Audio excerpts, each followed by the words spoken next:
It's extremely chilly out here, but as you can see, that doesn't seem to be affecting holiday travelers this year. Cassandra, an easy way to think about it is remembering the 3 Ps: pets, plants, and pipes.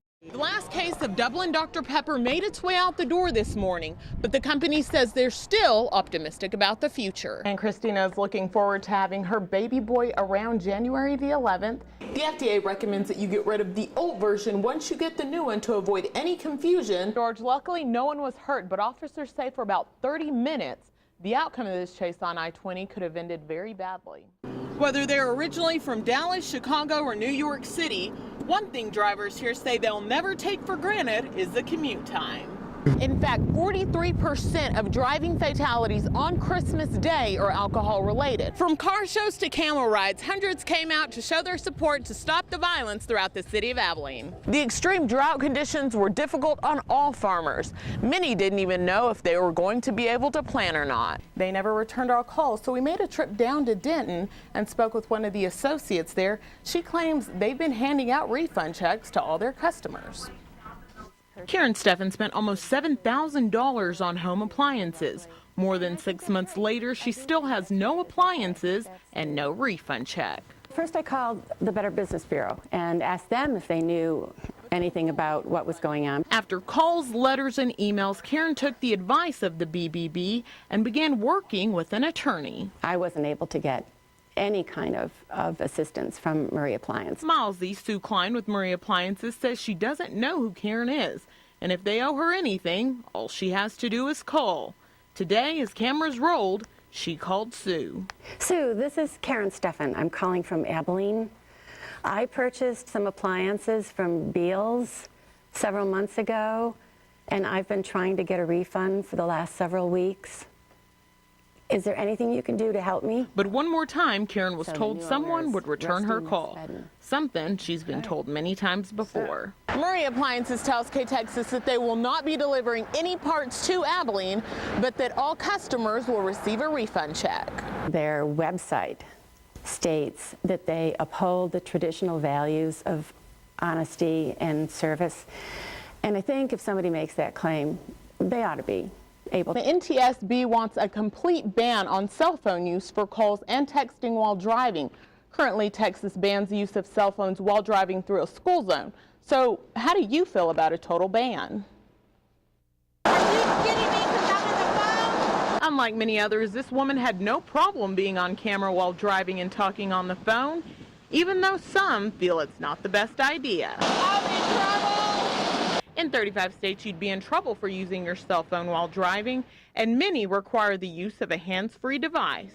As long as you don't answer the next call and just stick with this with hello and then goodbye, I think it's okay. The texting, oh yes, it's very dangerous. Other drivers disagree and say the NTSB has a good idea. Smick Fletcher says he's lucky to be alive after his own close call. I was driving down the road in the Metroplex texting and look up and darn near ran into one of the concrete pillars you see on the bridge. So yeah, I've had my share of close calls. Nothing so immediate you need to risk a life. So do it at home and do it before or after you get off the road. That's right, Michelle. Officer Rodney Holder served as an Abilene police officer for 28 years. When he was killed in 2010, his neighbors started a tradition to pay respects to him and all other first responders. As you're driving through Abilene at night this holiday season, you might notice something a little different than in most years. Typically, they're in the centermost window of the home because that's reflective of the lights on top of first responder vehicles. Little blue lights in the windows of homes and trees wrapped in blue lights in honor of all first responders. They have no idea the difference that they're making to their community. So this is just an opportunity for our community to let them know now how much we appreciate what they do. Anne Marie is the wife of fallen Officer Rodney Holder and says he would have never thought something like this would be done in honor of him. Rodney was very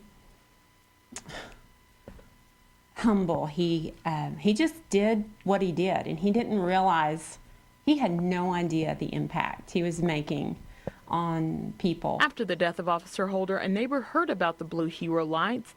And just like that, the neighborhood was glowing bright blue. We appreciate being a part of a community that will be so supportive of the heroes that are on our streets every day. And it's times like these when Rodney's son Kyler knows what an amazing person his dad really was, and not only to him, but to the entire community. It's just amazing, just the impact they had on the city of Abilene. It's not how they died, it's how they lived. And that's what makes the difference. And that applies to all of our first responders. And if you'd like to show your support, you can do it by simply putting a single blue light in a window or wrapping your trees in blue light. Thanks, Braid. An Abilene pastor helped put a man behind bars after he allegedly stole from his church. So he was standing like right here, and our purse was like right here. And Pastor Darnell Bailey was working on his Bible study like he does every Wednesday when he noticed a man on his security camera snooping around his secretary's desk. He walks around like this here, looks down the hall, sees no one's there, comes around like this, he stoops down, grabs a wallet like that. By the time I got out, he was down by Family Dollar. And so I said, hey, man, well, what's going on? What can we do for you? Because I was just trying to get him back in the building, you know. Once they were back inside, the man asked the pastor for some money. Bailey, who had his secretary call the police, confronted the man about what he had seen. I can't let you leave with the wallet. I'm good and saved, though, you know, so violence is not the way. Police then arrested 27-year-old Timothy Hoffman, who was charged with a misdemeanor. Glad we caught him, and, you know, the Bible says the law's for the lawless. So he broke the law, and so he received the consequences.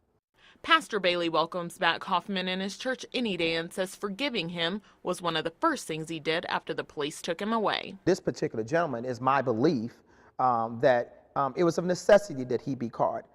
Because sometimes unless God confines us to certain elements or certain atmospheres, we'll never change. Prince of Peace Ministries has amped up their security on cells while they wait for their new church to be built on Maple.